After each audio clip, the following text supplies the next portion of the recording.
Fire wreaks havoc in St. Philip and lawmakers begin debate on the estimates. Our top stories in your Barbados Today evening news update for Monday, February 18, 2019. So glad you could join us. I'm Carol Williams. About a dozen people were left homeless after a fire gutted one wall house and extensively damaged another at Olive Drive, Crane, St. Philip just after 11 o'clock this morning. Frantic efforts by members of the close-knit community and the fire team on the scene all came to naught. Trevor Haynes, whose house was extensively damaged, recounted the dreadful experience. It was frightening. Everything was just happening one time, man. I mean, I never thought I would experience nothing like this, right?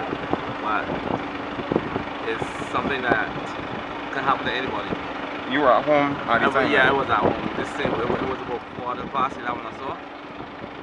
And my wife said, there's a fire next door. Right, so I just got up and I looked and I saw the base of the smoke, and then I went my house, started at my house. I went to my house about half an hour before I see the fire truck come. Not before I see the fire truck come really, before the fire then get to my house. Division Officer Mervyn Mears revealed that 3 fire tenders from the Bridgetown, St. John and Worthing stations responded to the blaze. We got a call about 11:40 when I was fired. Responded with 3 tenders, one from Worthing, one from Bridgetown, and one from St. John. Right on the scene, the house. 3 houses involved. One is completely destroyed, one is slightly damaged, and the other is slightly damaged. Also, the 2 vehicles. One is Barbados, which is carried in figure, and there was one that's under repair that's completely destroyed. Meanwhile, fire officials also spun into action at the National Stadium when a blaze started in the systems control room of the Louis Lynch stand around 12:45.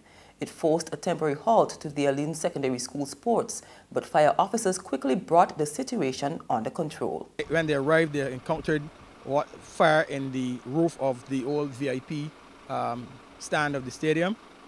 They quickly brought it under control. The fire was controlled into predominantly just the roof of 2 rooms. We managed to maybe put the fire under control and eventually extinguished at about 14 hours. Principal of the Alene School, Julia Beckles, assured her students were safe, and she praised the quick action of the police and fire officials. A student actually alerted me to the fact that there was smoke coming from the roof of what looked like the control tower of the VIP stand. And in very short order, we started to evacuate the students and the parents who were in that stand. The management of the stadium also consulted with us and asked us to ensure that everybody go over onto the open field area. And that was done. And with a very quick response, we had the fire service and the Barbados Police Force. And I must say that the patrons and the students cooperated. It was done the evacuation was done very quickly. We had a short pause as we waited to hear from them when we could resume, because, as you know, safety would have been paramount. I think things were handled and everything seemed to have been brought under control in about half an hour, and we were able to resume. To Parliament now, where debate on the 2019 and 2020 estimates got underway today. The Mayor Motley administration will be saving taxpayers some $1 billion in debt restructuring professional settlement fees each year over the next 3 years. That's the word from Minister in the Ministry of Finance, Ryan Strawn.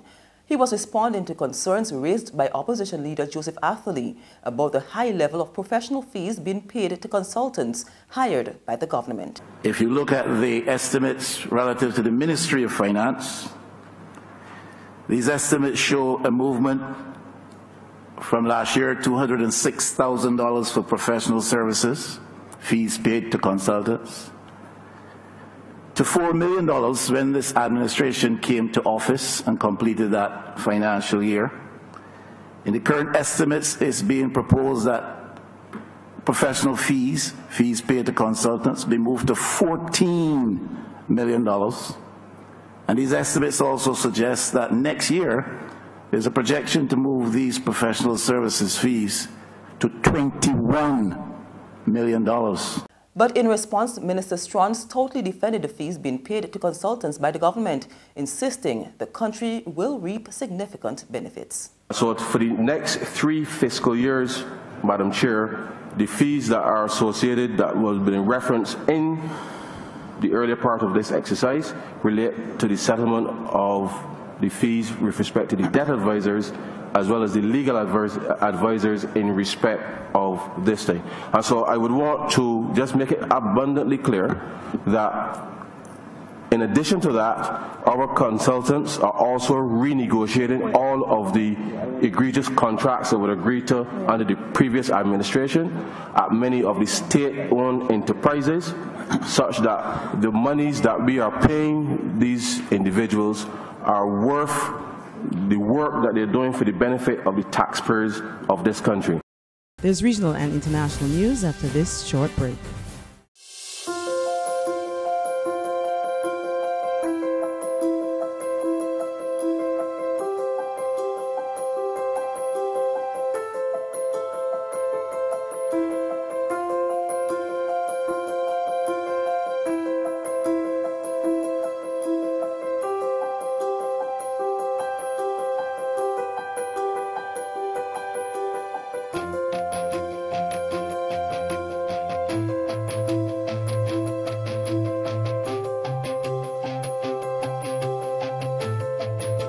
Barbados Today, news you can trust.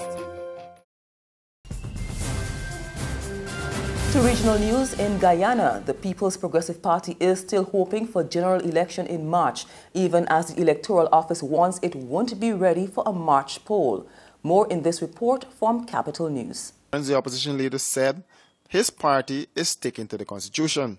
The next is the PPP is sticking to what is there in our Constitution because we passed this Constitution. That's the supreme law of Guyana. So we are on safe, solid ground. We are sticking with the Constitution of Guyana. Okay. For those who want to violate the Constitution, I'm now making excuses here for them. They can do that and they face the consequences too.